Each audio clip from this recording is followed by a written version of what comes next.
Good day, ma'am. I am Zayus Tristan L. Pantoja, third year BS Criminology in Nevada College. This is my video activity for Crim for Professional Conduct and Ethical Standard. Our first question of the day is to explain in detail what is the phrase ignorance of the law excuses no one is all about, or in Latin, ignorantia juris non excusa.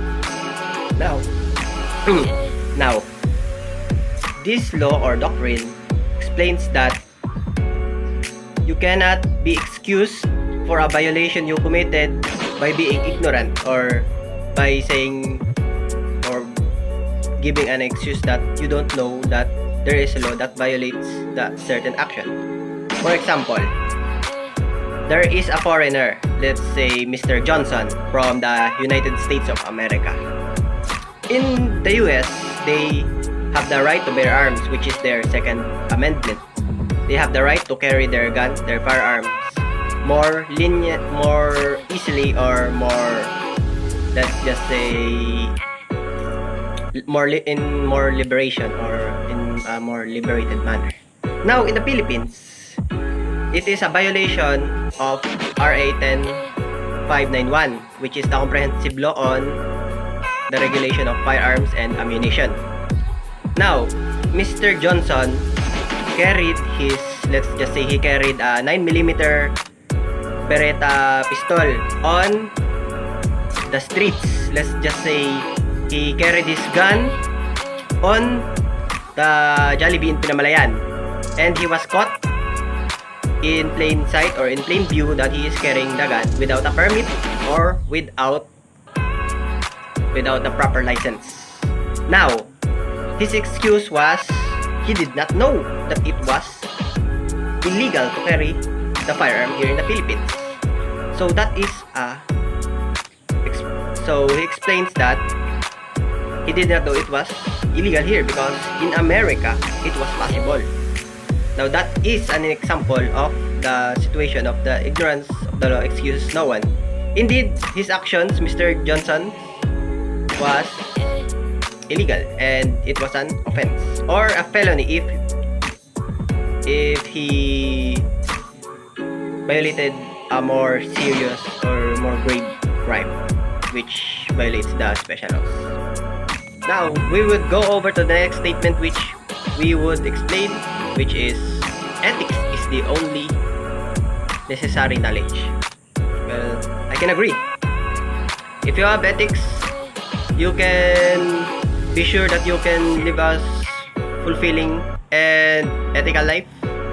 You chose to do what is good if you follow your ethics and your morals, because ethics align with usually it aligns with the goodness in society. It avoids the unnecessary evil of what is considered illegal or unacceptable in our society. Ethics is like our moral compass. If you have the knowledge of what are ethical, then you are likely to do what is proper and what is good. Our last statement or question of the day is, in what sense is human act deliberate? First things first, to make a human act deliberate, one must have consciousness or the willingness or the capability to do things. Now, we would classify a human act as it is deliberate if he or she has the willingness or the consciousness to do it. For example, you cannot say that instinct is deliberate because sometimes it is in human nature. It is sometimes uncontrollable. However, in acts like robbing a bank or committing a crime that involves the whole consciousness or the full initiation of a person, we can say that it is deliberate. You will not rob a bank if you do not choose to. It is not an instinct. It is a decision that is processed.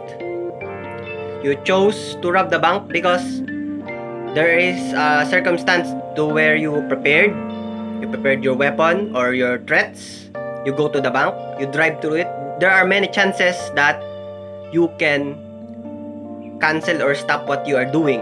But in your whole consciousness, you are deliberate, you chose to continue to rob the bank. So that human act is considered deliberate because you chose to, and you're in your whole conscious or your whole decision making. That is all, ma'am. Thank you and have a nice day.